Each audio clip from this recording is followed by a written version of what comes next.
আমার নাম রচনা। এই তো মাত্র কয়েক মাস আগেই আমার বাবা মারা গেছেন। আমার সাথে শুধু আমার মা-ই থাকতেন এবং আমার পড়াশোনা শেষ হয়ে গিয়েছিল। আমরা মধ্যবিত্ত পরিবারের মানুষ ছিলাম। আমার বাবার চিকিৎসায় অনেক টাকা খরচ হয়ে গিয়েছিল, তা সত্ত্বেও ওনাকে বাঁচানো সম্ভব হয়নি।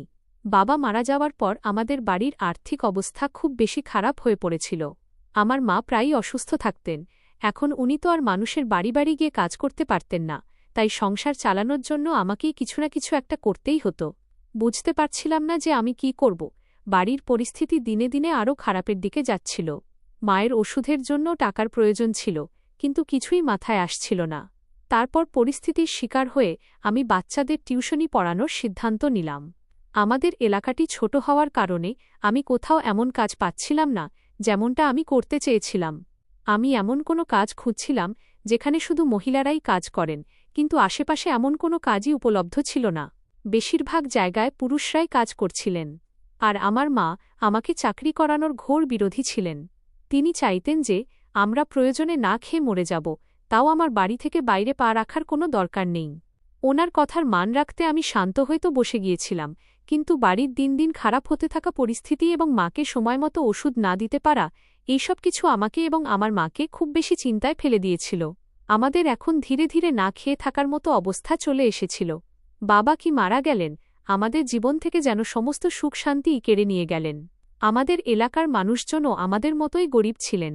আমি চেয়েছিলাম যে আমি আশেপাশের বাচ্চাদের টিউশনি পড়াই, কিন্তু আমার জানা ছিল যে আমার মহল্লার মানুষ আমাকে টিউশনির বেশি ফি দিতে পারবেন না, আর কম টাকায় আমার সংসার চালানো সম্ভব ছিল না, যেখানে আমার খরচও বেশি ছিল। তারপর আমার এক বান্ধবী আমাকে পরামর্শ দিল যে আমি কেন হোম টিউশনি বাড়ি গিয়ে পড়ানো করাচ্ছি না। যখন আমি নিজের বাড়ি থেকে বেরিয়ে অন্যদের বাড়িতে বাচ্চাদের পড়াতে যাব, তখন আমি বেশি টাকা পাব। আজকালকার পরিস্থিতির কারণে বেশিরভাগ অভিভাবকই তাদের বাচ্চাদের বাড়িতে রাখাই বেশি নিরাপদ মনে করেন, তাই তারা কোনো শিক্ষককে বাড়িতে আসার জন্য বেশি টাকাও দিয়ে দেন। আমি এই বিষয়ে আরও খোঁজখবর নিলাম। তখন সবাই আমাকে এই পরামর্শই দিল যে বাড়ি গিয়ে পড়ানোটাই আমার জন্য সবচেয়ে ভালো হবে এবং এই কাজের জন্য আমি টাকাও বেশি পাব। আমি তো এই কাজটা করার জন্য প্রস্তুত ছিলাম, কিন্তু আমার মা আমাকে বাড়ি থেকে বের হতেই দিতে চাইতেন না। অনেক কষ্টের পর আমি ওনাকে এই কাজের জন্য রাজি করিয়েছিলাম, কারণ এখন আমাদের ঘরে খাবারের অভাব দেখা দিয়েছিল, তাই আমাকে কিছু না কিছু তো করতেই হতো। অবশেষে বাধ্য হয়ে আমার মা ও আমার কথায় রাজি হয়ে গেলেন। আমি এক দুটি জায়গায় আমার চেনা পরিচিতদের সাথে কথা বললাম যে যদি কারও হোম টিউশনির প্রয়োজন হয় তবে তারা যেন আমার সাথে যোগাযোগ করেন। শীঘ্রই আমি এর উত্তরও পেয়ে গেলাম, যখন আমি একটি বেশ অবস্থাপন্ন ধনী পরিবার থেকে টিউশনির অফার পেলাম। শুরুতে আমি জানতাম না যে আমাকে কি কি শর্ত তাদের সামনে রাখা উচিত। আমি তো শুধু মানুষকে এটুকুই বলেছিলাম যে আমি আমার বাড়ির একমাত্র উপার্জনকারী এবং এই কাজটা আমি কেবল বাধ্য হয়েই করছি, কারণ আমার বাবারও কিছুদিন আগেই মৃত্যু হয়েছে। আমার টাকার খুব প্রয়োজন, তবে আমি তাদের বাচ্চাদের খুব ভালো পড়াব এবং আমার মতো ভালো শিক্ষিকা তারা কোথাও পাবেনই না। হয়তো এটাই আমার ভুল ছিল যে আমি নিজের দুর্বলতা মানুষের সামনে প্রকাশ করতে শুরু করে দিয়েছিলাম। আমার চাকরি শুরু হয়ে গিয়েছিল। আমি দুপুর ২টা থেকে শুরু করে সন্ধ্যা ৮টা পর্যন্ত বাচ্চাদের বাড়ি বাড়ি গিয়ে পড়াতাম। আমার কাছে এক ঘণ্টার ৫টি বাড়ির টিউশনি জুটে গিয়েছিল। এদের মধ্যে একটি বাচ্চা, যাকে আমি সন্ধ্যা ৭টা থেকে শুরু করে রাত ৮টা পর্যন্ত পড়াতাম, তার নাম ছিল কেতন। শুরুতে কেতন আমার সাথে বেশ অদ্ভুতভাবে কথা বলত। ওই বাড়িতে শুধু একজন মহিলাই ছিলেন, তিনি হলেন কেতনের মা, আর ওই একটিই ছেলে ছিল। এমনিতে কেতন বেশ হাসিখুশি স্বভাবের ছিল, সে তার বাবা মায়ের একমাত্র ছেলে ছিল। ওই মা ছেলে ছাড়া বাড়িতে আর কেউই থাকত না। কেতনের বয়স ছিল ১৪ বছর এবং সে ৫ম শ্রেণীতে পড়ত। তার মা আমাকে বলেছিলেন যে কেতন তাদের সবচেয়ে আদরের এবং একমাত্র ছেলে। তার বাবা কোনো এক বড় কোম্পানিতে চাকরি করেন, তাই ওনার অন্য সব শহরে যাতায়াত লেগেই থাকে। আমি ভেবেছিলাম যে ভালোই তো, এই পরিবারটি বেশ ধনী, এখান থেকে আমি টিউশনির ভালো রকম ফি ও পাচ্ছি। কেতনকে পড়াতে পড়াতে এখন আমার ২০ দিন কেটে গিয়েছিল। আচমকা একদিন আমি দেখলাম যে আমি যখনই কেতনকে হোমওয়ার্ক দিই তখন তার হোমওয়ার্কের খাতায় অদ্ভুত অদ্ভুত সব স্কেচ তৈরি করা থাকত, কিছু অদ্ভুত ধরনের লাইন কাটা থাকত। আমি এইসবের মানে কখনো বুঝতে পারতাম না, কিন্তু আমি এগুলোর মানে জানতে চেয়েছিলাম। আমি ভাবলাম হয়তো কেতন অবসরে এই কাজগুলো করে থাকে। কিন্তু একদিন হঠাৎ আমি তার একটা খাতায় অদ্ভুত অদ্ভুত সব চেহারা আঁকা দেখতে পেলাম। এই বিষয়টা যখন আমি তার মাকে জানালাম, তখন তিনি বললেন যে তার ছেলের আগ্রহ একজন শিল্পী, আর্টিস্ট হওয়ার দিকে, সে একজন শিল্পী হতে চায়। কিন্তু তার মা চান যে তাদের ছেলে যেন উচ্চশিক্ষা লাভ করে, যাতে পরবর্তীতে আগে গিয়ে সে সিদ্ধান্ত নিতে পারে যে তাকে কী ধরনের ব্যবসা করতে হবে। আমি ওনাকে বললাম যে আপনার ভাবনা তো খুব ভালো, কিন্তু আমার মনে হয় বাচ্চাদের যে বিষয়ে আগ্রহ থাকে তাদের সেটাই করতে দেওয়া উচিত। সে যদি একজন শিল্পী হতে চায় তবে আপনাদের তাকে সাপোর্ট করা উচিত। আমার এই কথা শুনে কেতনের মা বললেন, আমি তোমাকে যতটুকু বলেছি তুমিও ঠিক ততটুকুই করো। না জানি কেন আমার এমন কথা বলাতে ওনার রাগ এসে গিয়েছিল এবং তিনি আমাকে বললেন যে তুমি কেতনকে আগামীতে বারণ করে দাও যাতে সে এই ধরনের জিনিস থেকে দূরে থাকে। আচমকা কেতনের মায়ের কথার সুরে আমি রাগ এবং তিক্ততা দেখতে পাচ্ছিলাম। যদিও তিনি বেশ ভালো ব্যবহারের মহিলা ছিলেন, কিন্তু না জানি কেন আজ ওনার এত রাগ কিভাবে হয়ে গেল। আপাতত আমি ওনার কথায় খুব একটা বেশি কান দিইনি এবং কেতনকে বুঝিয়েছিলাম যে তুমি আপাতত ইন্টার উচ্চ মাধ্যমিক পর্যন্ত তোমার পড়াশোনা শেষ করো, তারপর দেখা যাবে যে তোমাকে কি হতে হবে। এখন তুমি বাচ্চা, এখন তোমার শুধু পড়াশোনাতেই মন দেওয়া উচিত। কেতন খুব একটা বেশি কথা বলত না। হয়তো সে নিজেকে ছাড়া অন্য কোনো কিছু নিয়ে মাথা ঘামাত না, আর না তো সে কারো সাথে খুব একটা বেশি কথা বলা পছন্দ করত। হয়তো এটাই তার স্বভাব ছিল। সেই দিনের পর থেকে তার খাতা বা বইগুলোতে আমার এমন কোনো লাইন বা এমন কোনো জিনিস চোখে পড়েনি। সেদিন ছিল সোমবার, যখন আমি নিজের বাড়ি যাওয়ার জন্য বের হচ্ছিলাম। আচমকা আমার এমন মনে হল যেন পিছন থেকে আমাকে কেউ আওয়াজ দিল। কিন্তু আমি যেমনই পিছন ফিরে তাকালাম, পিছনে কেউই ছিল না। তবে এই আওয়াজটা আমার কোনো বাচ্চার আওয়াজ বলেই মনে হচ্ছিল। এমন মনে হল যেন আমাকে কেতন আওয়াজ দিয়েছে, যাকে আমি প্রতিদিন পড়াতে আসি। পরের দিন আমি যেমনই কেতনের বাড়ি তার টিউশনি পড়ানোর জন্য এলাম, তো এটা দেখে অবাক হয়ে গেলাম যে কেতনের কাল রাত থেকে খুব তেজ জ্বর। তার মা আমাকে জানালেন যে তার ছেলের শরীর ভালো নেই, তার কাল রাত থেকে খুব তেজ জ্বর আসছে, আজ সে টিউশনি পড়বে না। আমি তার মাকে বললাম যে আমি একবার তার সাথে দেখা করে তার শরীরের ব্যাপারে খোঁজ নিয়ে নিই। এই কথা বলতে বলতে আমি যখন তার ঘরের দিকে যেতে লাগলাম, তখন তার মা খুব অদ্ভুত এক ভঙ্গিতে আমাকে উত্তর দিয়ে আটকে দিলেন। বলতে লাগলেন যে সে ঘুমাচ্ছে আর তুমি আগামীকালও এসো না, দুদিন পর এসে একে পড়িয়ে দিও।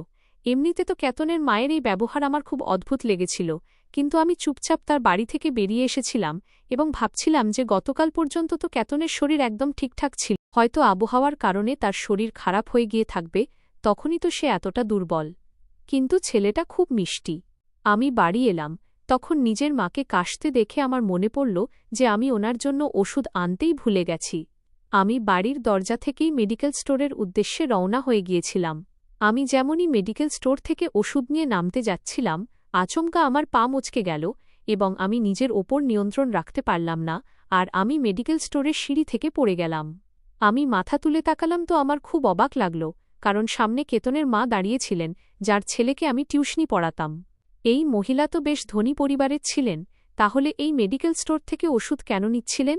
কারণ যে স্টোরে আমি ওষুধ নেওয়ার জন্য এসেছিলাম সেটি একটি সাধারণ মেডিকেল স্টোর ছিল। আমি কেতনের মাকে না জিজ্ঞেস করে পারলাম না। আমি ওনাকে প্রশ্ন করেই বসলাম যে আপনি এখানে, সবকিছু ঠিকঠাক আছে তো? কিন্তু হয়তো ওনাকে আমার প্রশ্ন করাটা খারাপ লেগেছিল। তিনি এক ঝটকায় চমকে উঠে বলতে লাগলেন, কেন, কি হয়েছে? আমি এখানে আসতে পারি না নাকি? আমার আসার ওপর কোনো নিষেধাজ্ঞা আছে নাকি? আমি পরিস্থিতি সামাল দিয়ে বললাম, না না, আমি তো শুধু এটুকুই বলছিলাম যে আজকের আগে আমি আপনাকে এখানে কখনো দেখিনি তো। আসলে আমি নিজের মায়ের ওষুধ নেওয়ার জন্য এখানে যাতায়াত করতে থাকি। আজ আপনি এখানে এসেছেন, কি হয়েছে? কেতনের শরীর ঠিক আছে তো? এই কথায় কেতনের মা বললেন, তুমি কথা খুব বেশি বলো, কম বলা করো। এই বলে তিনি আমার পাশ কাটিয়ে চলে গেলেন। এই মহিলার ব্যবহার আমার খুব অদ্ভুত লাগছিল। এই মহিলা শেষ পর্যন্ত আমার সাথে এমন ব্যবহার কিভাবে করতে পারেন? কারণ এর আগে তো তিনি আমার সাথে খুব ভালোভাবে থাকতেন। এই গত দুদিন ধরে ওনার ব্যবহার আমার সাথে খুব বেশি তেতো কর্কশ হয়ে যাচ্ছিল। আমি নিজের বাড়ি চলে এলাম। বাড়ি এলাম তো মা আমাকে চিন্তায় ডুবে থাকতে দেখে জিজ্ঞেস করলেন, কি হয়েছে রচনা? কোনো ব্যাপার আছে নাকি? আমি বললাম, মা, কিছু না।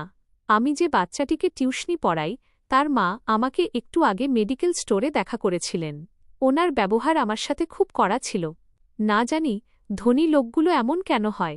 টাকা তো রোজগার করতে শুরু করে দেয়, আর নিজেদের বাড়ির সমস্ত ভোগ বিলাসে ব্যস্ত হয়ে পড়ে, যেখানে তারা নিজেদের বাচ্চাদের জীবনে সমস্যার মধ্যে জট পাকানোর জন্য ছেড়ে দেয়। তখন আমার মা আমার দিকে তাকালেন এবং বলতে লাগলেন, আরে আমার মেয়ে, এটাই তো সম্পদের অহংকার। বড়লোকেরা এমনই হয়। যদি একবার সম্পদের লোভ লেগে যায়, তবে সমস্ত আত্মীয়তার সম্পর্ক পিছনে ফেলে দিতে হয়। একটা ছটফটানি শুরু হয়ে যায় যে স্রেফ যে কোনো উপায়ে যেন টাকা এসে যায়। আমি নিজের মাকে বললাম, আমি জানি মা যে টাকা অনেক ক্ষমতা রাখে, কিন্তু এমনও কি ছটফটানি যে নিজেরই বাচ্চাদের শত্রু হয়ে যাওয়াটাই বেশি ভালো মনে হয়? যদি কোনো অন্য ব্যক্তি এই লোকেদের বাচ্চাদের দিকে খেয়াল রাখে বা তাদের জন্য ভরসা হয়ে দাঁড়ায়, তবে এই ধনী লোকেদের সেই কথাটাও সহ্য হয় না। আমার মা হেসে বলতে লাগলেন, এই কথাটাই তো আমার মেয়ে। আমিও তোমাকে এটাই বোঝানোর চেষ্টা করছি যে এই ধনী লোকেরা সম্পদের সাথে সাথে মানুষজনকেও নিজেদের বশে করতে চায়। এই লোকেদের উদ্দেশ্য স্রেফ এটুকুই থাকে যে আমরা সম্পদ পেয়ে গেছি, তো আমরা অন্য লোকেদের ওপরও নিজেদের হুকুম চালাতে পারি। আমি বললাম, মা, ভগবান আমাদের গরিব বানিয়েছেন। ভগবানের কৃপায় বাবার জীবদ্দশায় আমাদের কোনো জিনিসের কোনো সমস্যা ছিল না, কিন্তু বাবা মারা যাওয়ার পর আমাদের বাড়ির পরিস্থিতি খারাপ হয়ে গেছে। আমরা হয়তো গরিব হয়ে গেছি, কিন্তু ভগবান আমাদের সম্পর্কের মূল্য দিতে তো শিখিয়েছেন। আমার মা হেসে আমার হাত নিজের হাতের মুঠোয় চেপে নিলেন এবং বলতে লাগলেন যে, আচ্ছা, তুমি এখন বিশ্রাম করো, আমি তোমার জন্য খাবার নিয়ে আসছি, তুমি ক্লান্ত হয়ে গেছ। সময় এভাবেই কেটে যাচ্ছিল। সেদিন ছিল বুধবার, যখন আমি দেখলাম যে কেতন, যাকে আমি টিউশনি পড়াচ্ছি, খুব মনোযোগ দিয়ে একটা বইয়ের দিকে একনাগাড়ে তাকিয়েই চলেছে। আমি রেগে গিয়ে তার দিকে তাকিয়ে বললাম, কি করছো তুমি? তোমার মন পড়াশোনায় নেই কেন? আমি কতক্ষণ ধরে তোমাকে একই প্রশ্ন জিজ্ঞেস করে চলেছি, আর তুমি আমার প্রশ্নের কোনো উত্তরই দিচ্ছ না। কেতন বলল, ম্যাম, যদি আমি আপনাকে কোনো উত্তর দিই তবে আপনি খুশি হয়ে যাবেন, কিন্তু এই বিষয়টা আমার জন্য ঠিক হবে না এবং আমার স্বাস্থ্যের ওপরের খারাপ প্রভাব পড়বে। আমি কেতনকে বললাম, কেতন, তোমার এই সব কথার মানে কি? আর তুমি কেন এত গভীর কথা বলো? এখন তো তুমি বাচ্চা, তোমার শুধু পড়াশোনা আর নিজের খেলাধুলোতেই মন দেওয়া উচিত, এত বড় বড় কথায় নয়। তোমার কথা আমার মাথায় ঢুকছে না। তুমি আমাকে সহজ কথায় বলো যে তুমি কি বলতে চাইছ। তারপর কেতন আমাকে বলল, আমি তো আপনাকে কিছুই বলতে চাই না, ব্যাস আজকের জন্য এটুকুই যথেষ্ট। আমি ক্লান্ত হয়ে গেছি ম্যাম, বাকিটা কাল পড়ব। আমি বললাম, কেতন, কিন্তু এখন তো তোমার হোমওয়ার্কও শেষ হয়নি। যার ওপর কেতন বলল, আমি আপনাকে বললাম না যে ব্যাস আজকের জন্য এটুকুই অনেক? আপনি কেন আমার সাথে এত তর্ক করছেন? আমি বললাম, যাই হোক না কেন, আমি তোমার শিক্ষিকা, আর শিক্ষিকা মায়ের মতো হয়। তুমি আমার সাথে এভাবে কথা বলতে পারো না, আমার ভালো লাগে না। যার ওপর কেতন রেগে গিয়ে আমার দিকে তাকিয়ে বলল, খবরদার, যদি আপনি নিজেকে আমার মায়ের জায়গায় বসিয়ে কথা বলেছেন তো? আপনি তো খুব ভালো, আর আমি আপনাকে সম্মান করি, তার মানে এই নয় যে আপনি আমার মা হওয়ার চেষ্টা করবেন, কারণ আমার মায়ের জায়গা আপনি কখনোই নিতে পারবেন না। আমি গভীরভাবে কেতনের দিকে তাকালাম, যার চোখ এবং তার মুখ এক ভাষা বলছিল না। আমি চুপ হয়ে গেলাম এবং নিজের ব্যাগ নিয়ে ওখান থেকে যেতে লাগলাম। তখনই আচমকা আমার সামনে কেতনের মা চলে এলেন। আমি ওনাকে দেখে নমস্কার করলাম, তো তিনি আমার নমস্কারের উত্তর দিয়ে বললেন, এই নাও তোমার 1 মাসের অ্যাডভান্স ফি, অগ্রিম টাকা, আর কাল তুমি এখানে এসো না, কারণ আমাদের কোথাও যাওয়ার আছে। পরশুই এসো। আমি কিছুটা নরম সুরে বললাম, আপনার কথা ঠিক আছে, কিন্তু পরশু থেকে আপনার ছেলের পরীক্ষা টেস্ট শুরু হচ্ছে, আর আমার মনে হয় ওর পড়াশোনা করা দরকার। যদি এভাবেই কেতনের ছুটি হতে থাকে আর ও গ্যাপ পেতে থাকে, তবে ও যা কিছু পড়েছে সে সমস্ত কিছুই ভুলে যাবে এবং ওর নম্বরও ভালো আসবে না। আমার কথা শুনে তো আচমকা কেতনের মায়ের রাগ এসে গিয়েছিল। তিনি বলতে লাগলেন, আরে মেয়ে, তোমার কি হয়েছে? আমার ছেলে তো আর তোমার কাছে ডাক্তারি পড়ছে না যে একদিনের ছুটি করলে ওর ক্ষতি হয়ে যাবে। এখন তো ও বাচ্চা এবং ছোট ক্লাসেই পড়ে। বাচ্চাদের ওপর এত তফাৎ পড়ে না। আর তোমার বেশি ওর মা হওয়ার প্রয়োজন নেই, এত গভীরে গিয়ে ভাবারও দরকার নেই। কেতনের মায়ের কথা শুনে আমি তো লজ্জিত হয়ে গেলাম। কত তিতকুটে কর্কশ কথা বলে এই মহিলা। আমাকে সেখানেই ফেলে রেখে কেতনের মা ভেতরে চলে গিয়েছিলেন। সারা রাস্তা আমি এটাই ভাবতে ভাবতে নিজের মন শক্ত করে নিলাম যে ভবিষ্যতে আমি কখনো কোনো ধনী লোকের কোনো বিষয়ে কথা বলবো না। যদি কেতন ফেল হয় তো হয়ে যাক, কিন্তু আমার এই ভেবে আফসোস থাকবে যে কেতন যথেষ্ট বুদ্ধিমান, ইন্টেলিজেন্ট, আর ওর ওপর সামান্য একটু খেয়াল রাখলেই ও সাফল্য পেতে পারত। কিন্তু ওর মা যখন এমনটা চান না, তখন আমার লাখ চেষ্টা করা সত্ত্বেও কিছু হতে পারত না। আমি সামনের দিকে এগোতে লাগলাম, যখন আচমকা আমার আবার মনে হলো যেন কেউ আমাকে আওয়াজ দিল। আমি রিকশায় বসতে যাচ্ছিলাম, আচমকা আমার আবার মনে হল যে আমাকে দ্বিতীয়বার কেউ ডেকেছে। এই ডাকের কারণে আমার দম আটকে যাওয়ার মতো অনুভূতি হচ্ছিল। আমি রিকশা থামালাম এবং পিছন ফিরে তাকালাম। এদিকে ওদিকে, ডানে বামে সব দিকে তাকালাম, কিন্তু আমার কোনো এমন মানুষকে চোখে পড়ল না যে আওয়াজ দিচ্ছে। জানি না কেন আমার বারবার এমনই মনে হচ্ছিল যেন কেউ আমাকে ডাকছে, আর এমনটা শুধু সেই সময়ই হতো যখন আমি কেতনের বাড়ি থেকে টিউশনি পড়িয়ে বের হচ্ছিলাম। হয়তো আমার মা বাড়িতে আমার জন্য অপেক্ষা করতেন, কারণ এই সময়ে আমার রাত ৮টা বেজে যেত, তাই আমার এমন মনে হতো। কিন্তু আমার মন এই কথা ভেবেও নিশ্চিন্ত হতে পারছিল না যে এসব কিছু স্রেফ আমার ভুল ধারণা, ভ্রম। জিন্দেগি এভাবেই চলছিল যে আচমকা আমার জীবনে একটা মস্ত বড় ঝড় চলে এল। আমি তো কখনো ভাবিওনি যে আমার জীবনে কখনো এমন সময়ও আসতে পারে। পরের দিন আমি যখন কেতনকে পড়ানোর জন্য তার বাড়ি গেলাম, তো সেখানে একজন লোককে বসে থাকতে দেখে আমার খুব অবাক লাগল। ওই লোকটা আমার দিকে খুব অদ্ভুত নজরে তাকাচ্ছিল। আমি নিজের ওড়নাটা ঠিক করে নিলাম, কারণ আমার খুব অদ্ভুত লাগছিল। এই লোকটার চোখ দেখেই এমন মনে হচ্ছিল যে এ কোনো ভালো লোক নয়। আমি আজকের আগে কখনো এই লোকটাকে এই বাড়িতে দেখিনি, না জানি একে ছিল। আমাকে চিন্তাভাবনা করতে দেখে কেতন আমাকে বলল, ম্যাম, ইনি আমার বাবা, ফাদার। বেশিরভাগ সময় অন্য সব শহরে কাজের সূত্রে ওনার যাতায়াত থাকে। এই কথা শুনে আমার কিছুটা স্বস্তি হল, নইলে আমি তো ভয় পেয়ে গিয়েছিলাম যে না জানি এ কোনো মানুষ যে এই সময় বাড়িতে উপস্থিত আছে। আর যতখানি নিশ্চিন্তে ও এখানে বসেছিল, আমার জায়গায় অন্য কেউ হলে তারও আমার মতোই সন্দেহ হতে লাগত। আপাতত ওরা ওখানে বসেছিল, আমি কেতনকে ব্যাগ নিয়ে আসতে বলে অন্য ঘরে চলে গেলাম। আমার এই বাড়িতে কেতনকে টিউশনি পড়াতে পড়াতে ৩ মাস হয়ে গিয়েছিল, তাই আমি খুব ভালোভাবেই জেনে গিয়েছিলাম যে ওরা যদি লিভিং রুমে বসে থাকে তবে আমি অন্য কোনো ঘরে গিয়ে পড়াতে পারি। আমি কেতনকে টিউশনি পড়াচ্ছিলাম যখন আচমকা ওই লোকটা ঘরে এসে বসে পড়ল। ওনার এভাবে বসাটা আমার খুব অদ্ভুত লেগেছিল।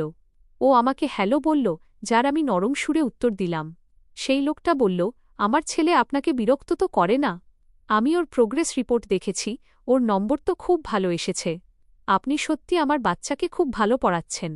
আপনাকে ফির ও টাকা দিয়ে আমাদের টাকা সার্থক হচ্ছে। আমি এই লোকটার কথার উত্তরে বললাম, জি, আপনি ঠিকই বলছেন, আমি টাকা তো এই কাজের জন্যই নিই। ও খুব গভীর নজরে আমার দিকে তাকাল, যা আমি ধরে ফেলেছিলাম। এতক্ষণের মধ্যেই কেতনের মা ঘরের ভেতরে চলে এলেন। তিনি নিজের স্বামীর সাথে কথা বললেন এবং তারপর তিনি নিজের স্বামীকে ঘর থেকে নিয়ে চলে গেলেন। আমার এই লোকেদের কার্যকলাপ মাথায় ঢুকত না, না জানি এরা নিজেদের কি মনে করে। আমি আর কেতন বসে এখন পড়াশোনা করছিলাম, যখন আবারও সেই লোকটা ওই ঘরে এল এবং বলতে লাগল, টিচার, যদি আপনার কোনো জিনিসের প্রয়োজন হয় তবে আপনি কোনো দ্বিধা ছাড়াই আমাকে বলতে পারেন। আমি হেসে বললাম, না, আমার কোনো জিনিসের প্রয়োজন নেই। তবে আপনি যদি এই ঘর থেকে চলে যান তো আমার জন্য কেতনকে পড়াতে সুবিধা হবে। আমার কথা শুনে আচমকা সেই লোকটার মুখের রং বদলে গেল। হয়তো আমার কথা ওনার খারাপ লেগেছিল।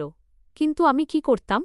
আমার পড়াতে অসুবিধা, ডিস্টারবেন্স হচ্ছিল, কিন্তু তবুও ও চুপচাপ আমার কথায় নিজেকে নিয়ন্ত্রণ করে নিল। কারণ আমি বাধ্য হলেও নিজের ইজ্জত রক্ষা করতে খুব ভালো করেই জানতাম। আমি এখন সেই দরজার দিকেই তাকাচ্ছিলাম যেখান দিয়ে কেতনের বাবা চলে গিয়েছিলেন।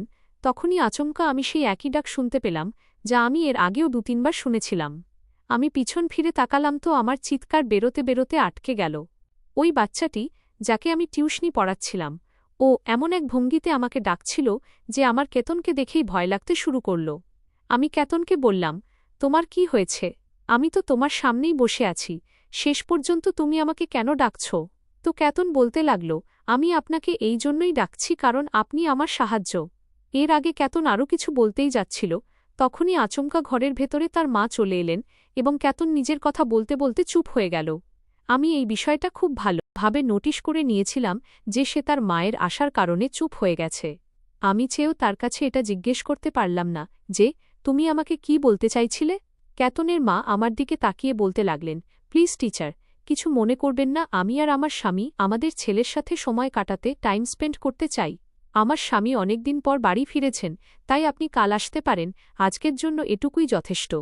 আমিও মানসিকভাবে খুব বিপর্যস্ত হয়ে পড়েছিলাম, তাই তাড়াতাড়ি কেতনের বাড়ি থেকে বেরিয়ে যেতে চাইছিলাম। কিন্তু বাড়ি থেকে বের হতেই আমার আবার সেই একই ডাক অনুভব হল। আমি এবার পিছন ফিরে তাকালাম, তো আমার বিশ্বাস হয়ে গেল যে ডালের মধ্যে নিশ্চয়ই কোনো কালা রহস্য আছে, কারণ কেতন যাকে আমি টিউশনি পড়াতাম সে তার বাড়ির ছাদে দাঁড়িয়ে আমার দিকে তাকিয়েছিল।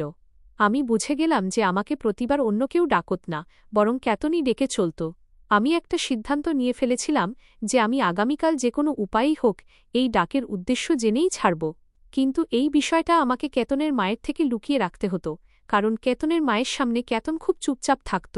হয়তো বাবার দূরত্বের কারণে সে এমন হয়ে গেছে, এমনই হতে পারে, কারণ আজ আমি তাকে তার বাবার সাথে হাসতেও দেখেছিলাম, যেখানে ওই বাচ্চাটা বেশিরভাগ সময় খুব গম্ভীর, সিরিয়াস থাকে। হয়তো তার মা তার বাবার অনুপস্থিতিতে তার সাথে খুব কঠোর আচরণ করেন। তারপর আমার মাথায় এই ভাবনাও আসতে লাগল যে এমনও তো হতে পারে যে ওই মহিলা কেতনের নিজের মা নন, বরং সৎ মা ও হতে পারেন। আমি এই লোকেদের ব্যাপারে বেশি জানতামই বা কি? স্রেফ এটুকুই যে কেতনের বাবা অন্য শহরে কাজ করতেন, বেশিরভাগ সময় নিজের ছেলের থেকে দূরেই থাকতেন, এবং তার মা নিজে কোনো এক কোম্পানিতে চাকরি করেন। আর এই 3 মাসে আমিও কোনো আত্মীয় বা কোনো প্রতিবেশীকে তাদের বাড়িতে যাতায়াত করতে দেখিনি। আমিই ছিলাম যে তাদের বাড়িতে তাদের ছেলেকে পড়ানোর জন্য যেতাম, নিজেকে ছাড়া আমি এই বাড়িতে আর কাউকেই দেখিনি। কখনো কখনো আমার মনে হতো যে হয়তো এই সব ধনী লোকেরাই একই রকম হয়, নিজেদের নিয়ে ব্যস্ত থাকে, নিজেদের বাচ্চাদের দিকে কখনো খেয়ালই দেয় না। হয়তো এই ধনী লোকেরা একে অপরের থেকে দূরত্ব বজায় রেখে চলতেই পছন্দ করে। কত শত প্রশ্ন আমার মাথায় ঘুরপাক খাচ্ছিল, স্রেফ ওই একটা ডাকের কারণে। আমি বুঝতেই পারছিলাম না যে আমি যদি এই লোকেদের ব্যাপারে কিছু জেনেও নিতাম বা এই ডাকের মানে বুঝেও যেতাম, তবে বড়জোর কি বা করতে পারতাম।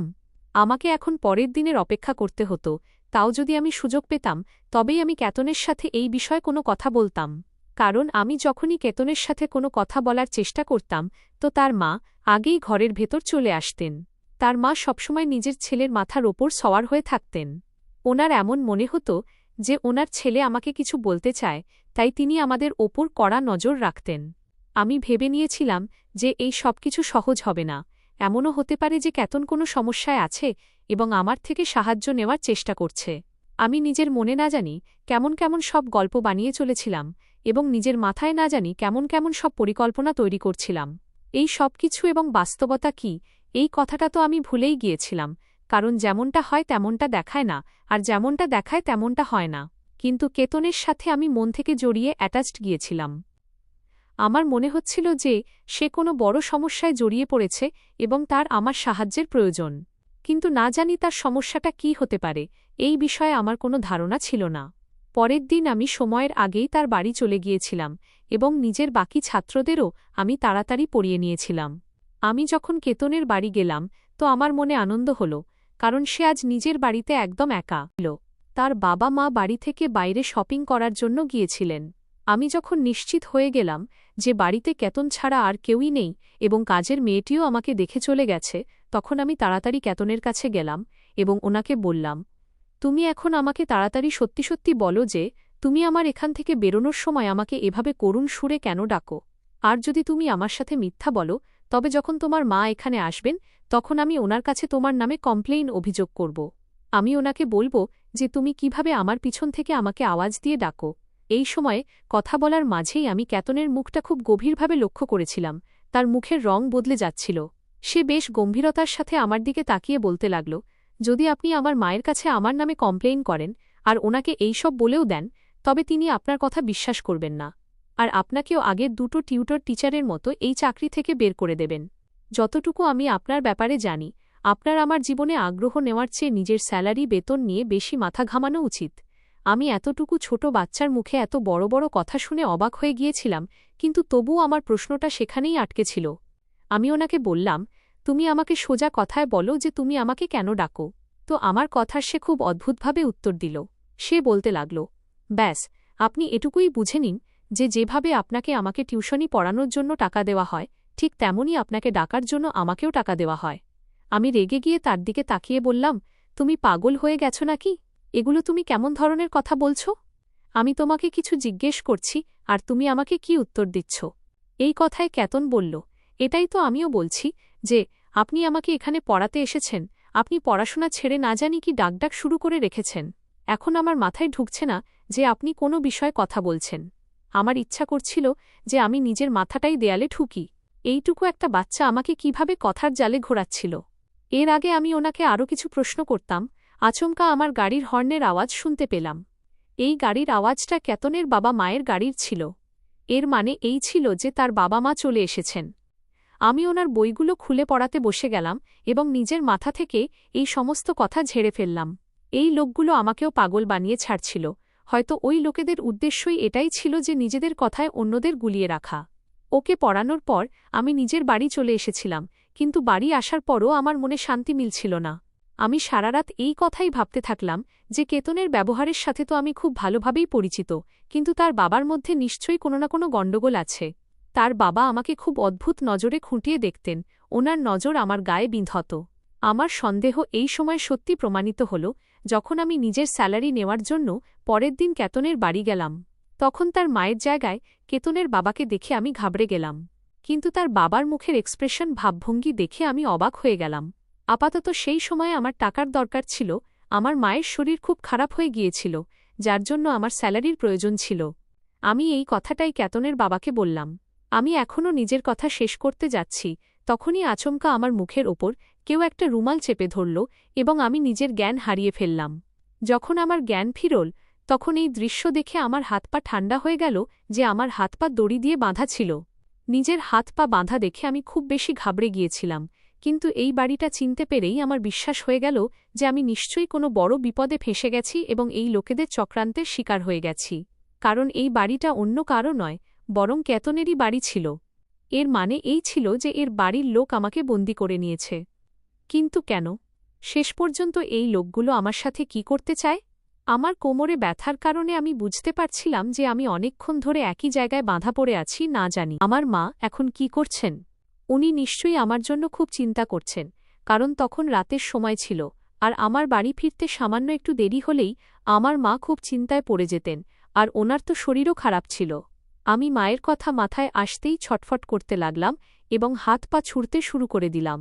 তখনই আচমকা দরজা খুলে গেল এবং যে ভেতরে এল তাকে দেখে আমি স্তব্ধ হয়ে গেলাম, কারণ সে অন্য কেউ নয়, বরং কেতনই ছিল। আমার মুখের ওপর সেলোটেপ সাঁটা ছিল, আমি কোনো রকমের আওয়াজ করতে পারছিলাম না। কিন্তু আজ ওই 14 বছরের বাচ্চাটাকে না জানি কেন আমার খুব ভয়ঙ্কর খারাপ লাগছিল। তার চোখ, তার হাঁটার ধরন এবং তার তাকানোর ভঙ্গি আমাকে অনেক কিছু বুঝিয়ে দিচ্ছিল। আমি যদি এই সময় সাহস হারিয়ে ফেলতাম তবে আমার খুব বড় ক্ষতি হয়ে যেত। আমি যখন ছটফট করে হাত পা ছুঁড়তে লাগলাম, তখন সে হাসতে হাসতে আমার সামনে বসল এবং আমার মুখের ওপর থেকে টেপটা টেনে খুলে দিল। আমি এক নিঃশ্বাসে বলে উঠলাম, তুমি আমাকে এখানে কেন বন্দি করে রেখেছ? শেষ পর্যন্ত তোমার কি সমস্যা? যেতে দাও আমাকে, আমার মা আমার জন্য খুব চিন্তা করছেন। আমার কথা শুনে সে খুব অদ্ভুত এক ভঙ্গিতে হাসতে লাগল এবং বলতে লাগল, আরে টিচারজি, এত কিসের তাড়া? আজ তো আমি আপনার সাথে মন খুলে কথা বলার সুযোগ পেয়েছি। সে আমার মুখে হাত বোলাতে চাইল, তো আমি নিজের মুখটা অন্যদিকে ঘুরিয়ে নিলাম। তার চেষ্টা ব্যর্থ হয়ে গেল। তার কথা বলার ধরন আমার খুব খারাপ লাগছিল, এই জন্য নয় যে সে আমাকে বন্দি করে রেখেছে, বরং এই জন্য যে টিউশনি পড়ার সময় সে খুব ভদ্রতা দেখাত। সে অভদ্র আর অহংকারী নিশ্চয়ই ছিল, কিন্তু আমার সাথে খুব ভালোভাবে কথা বলত এবং নিজের শব্দও খুব ভালোভাবেই বেছে নিত। গম্ভীর হয়ে কথা বলাটা তার ব্যক্তিত্বের, পার্সোনালিটির একটা বিশেষ স্টাইল ছিল, কিন্তু এই সময়ে তো প্রতিটি জিনিসই একেবারে আলাদা ছিল। সে আমার সামনে একজন প্রাপ্তবয়স্ক বড় মানুষের মতো দাঁড়িয়েছিল। আমি পরিস্থিতি বুঝতে পেরে তাকে বললাম, তুমি কি চাও? আর এটা তুমি কেমন আচরণ করছ? আমি তোমার শিক্ষিকা, মায়ের মতো। আমার কথা শুনে সে তালি বাজাতে লাগল এবং জোরে জোরে পাগলের মতো হাসতে হাসতে বলতে লাগল, টিচারজি, আপনি কি যে মা শুরু করে রেখেছেন! আমি তো নিজের মাকেই মা বলে মানি না, আর আপনি আমার মা হতে এসেছেন। আপনাকে এখানে কি কারণে বন্দি করে রাখা হয়েছে এটা আপনি আর কিছুক্ষণের মধ্যেই জানতে পেরে যাবেন। আমার ইচ্ছা করছিল যে কেউ একজন এখানে আমার সাহায্যের জন্য চলে আসুক। না জানি এই সব কিছু আমার সাথে কি হচ্ছিল। এই সবের ব্যাপারে তো আমি কখনো ভাবিওনি।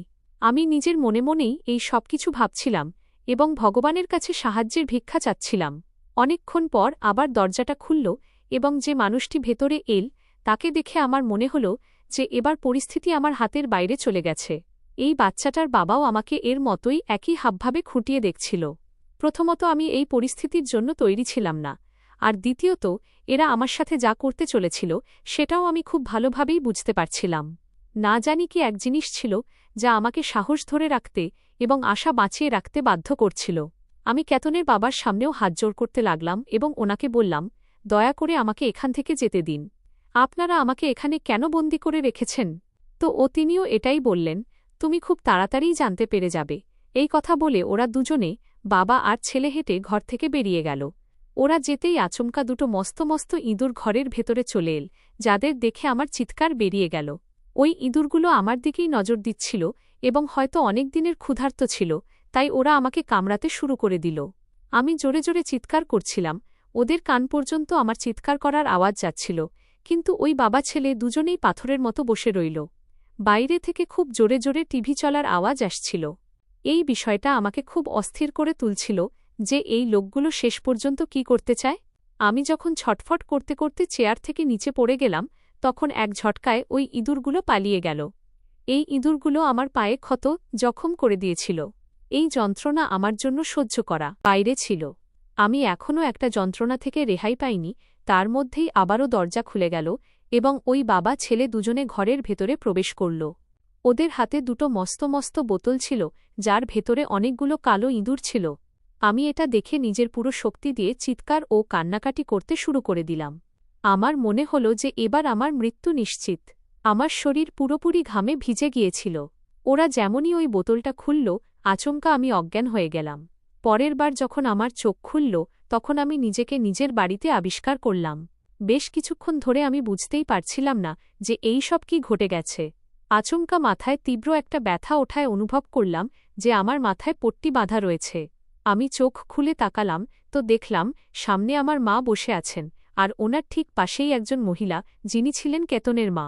ওই নিষ্ঠুর লোকটার স্ত্রী আর ওই নিষ্ঠুর বাচ্চাটার মা। ওনাকে দেখামাত্রই আমি জোরে জোরে চিৎকার করতে লাগলাম, যেখানে আমার এই অবস্থা দেখে আমার মা এবং ওই মহিলা দুজনেই খুব চিন্তায় পড়ে গেলেন। কেতনের মা আমার হাত ধরে আমাকে শান্ত করার চেষ্টা করলেন, কিন্তু আমি ওনার হাত ঝটকে সরিয়ে দিলাম এবং নিজের মাকে জড়িয়ে ধরে বসে রইলাম। আমার এই মহিলাকে দেখে খুব ভয় লাগছিল, যেন এখনই এই মহিলা আমার ওপর ইঁদুর ছেড়ে দেবেন। এই মহিলা আমার সামনে হাত জোড় করে বলতে লাগলেন, আমি খুব লজ্জিত। আমার স্বামী একজন মানসিক রোগী, দিমাগী রোগী, কিন্তু না জানি কেন ওনার কি সমস্যা যে উনি মানুষকে কষ্ট দিয়ে খুব বেশি আনন্দ পান। আমার স্বামীর অন্য দেশে, কান্ট্রিতে চিকিৎসা চলছিল। আমার মনে হয়েছিল উনি সুস্থ হয়ে গেছেন, কিন্তু আমার ছেলের মধ্যেও ওনার মতোই এই রোগ পাওয়া গেছে। আমার ছেলে তোমার সাথে যা কিছু করেছে। আমি যখন মার্কেট থেকে ফিরে এলাম, তখন তোমার চিৎকার করার আওয়াজ শুনতে পেলাম, ততক্ষণে তুমি অজ্ঞান হয়ে গিয়েছিলে। আমি তোমাকে এখানে নিয়ে চলে এসেছি। প্লিজ আমাকে ক্ষমা করে দাও। আমি আমার স্বামী আর ছেলেকে পাগলখানায়, মানসিক হাসপাতালে পাঠিয়ে দিয়েছি, ওখানে ওদের পুরোপুরি চিকিৎসা হবে। আমি তোমার কাছে খুব লজ্জিত। আমি এই কিছু টাকা তোমাকে দেওয়ার জন্য এসেছি, এটা তোমার চিকিৎসার জন্য। আশা করি তুমি আমাকে ক্ষমা করে দেবে। ভবিষ্যতে আমাদের কারণে তোমার আর কখনো কোনো কষ্ট হবে না। কেতনের মা চলে যাওয়ার পর আমি অনেকক্ষণ ধরে ভয়ে কাঁপতে থাকছিলাম। কিছু সময় তো এই ভয়ের অনুভূতির মধ্যেই কাটিয়েছিলাম, কিন্তু তারপর ধীরে ধীরে জীবনের মূল স্রোতে ফিরে এলাম। আজ এই দুর্ঘটনার পুরো 4 বছর কেটে গেছে। আমার বিয়ে হয়ে গেছে, কিন্তু আজও যদি আমি কোনো ইঁদুর দেখে ফেলি, তবে আমি সেই দুর্ঘটনা ভুলতে পারি না। তবে আমার সাথে পুনরায় এমন কিছু আর কখনো ঘটেনি, কিন্তু যা ঘটেছিল তা আমি কখনো কল্পনাও করিনি। কিছুদিন পর আমার ওই রাস্তা দিয়ে যাওয়া হয়েছিল, তখন জানতে পারলাম যে কেতনের মা কোনো এক বড় রোগের কারণে হাসপাতালে ভর্তি আছেন। কেতন এবং তার বাবা পুরোপুরি পাগল হয়ে গেছেন। আমার এটা শুনে খুব আফসোস হল, কিন্তু আমি আজও ভগবানের ধন্যবাদ জানাই যে তিনি আমাকে একজন সুস্থ মানুষ বানিয়ে পৃথিবীতে পাঠিয়েছেন এবং জীবন কাটানোর সঠিক পথ দেখিয়েছেন। আমার জীবন এখন খুব ভালো কাটছে। ভগবানের কৃপায় সবকিছু ঠিকঠাক হয়ে গেছে। আমার স্বামী খুব ভালো একজন মানুষ। আমার মা আমাদের সাথেই থাকেন। সেই দিনের পর থেকে আমি নিজের জীবন খুব ভয় পেয়ে পেয়ে কাটাচ্ছিলাম, কিন্তু ভগবান ধীরে ধীরে আমার জীবন পুরোপুরি বদলে দিলেন, যখন আমার দেখা হলো সেই ছেলেটির সাথে, যার এখন আমি স্ত্রী। আমার স্বামীও একজন গৃহশিক্ষক, টিউশন টিচার, এবং ওনার স্কুলেও একটা ভালো চাকরি আছে। ওনার আমাকে পছন্দ হয়ে গিয়েছিল। উনি আমার বাড়িতে বিয়ের প্রস্তাব, রিশতা পাঠিয়েছিলেন এবং এইভাবেই আমাদের দুজনের বিয়ে হয়ে গেল। আর উনি বলেছিলেন যে উনি আমার মাকেও নিজের মায়ের মতোই নিজের বাড়িতে জায়গা দেবেন, কারণ ওনার তো বাবা মা ছিলেন না, তাই উনি আমার মাকেই নিজের মা বলে মানতেন। আমার আজও কেতন এবং তার বাবার মতো মানুষদের দেখে খুব ভয় লাগে, কিন্তু ভগবানের কৃপায় আমি ধীরে ধীরে সবকিছু ভুলে যাচ্ছি। বন্ধুরা, আশা করি আপনাদের আমাদের এই গল্পটি পছন্দ হয়েছে। গল্পটি পছন্দ হয়ে থাকলে ভিডিওটি লাইক করুন, চ্যানেলে নতুন হয়ে থাকলে চ্যানেলটি সাবস্ক্রাইব করুন, আর হ্যাঁ, নোটিফিকেশন বেলটি অবশ্যই প্রেস করবেন যাতে পরবর্তী আপডেট সবার আগে আপনি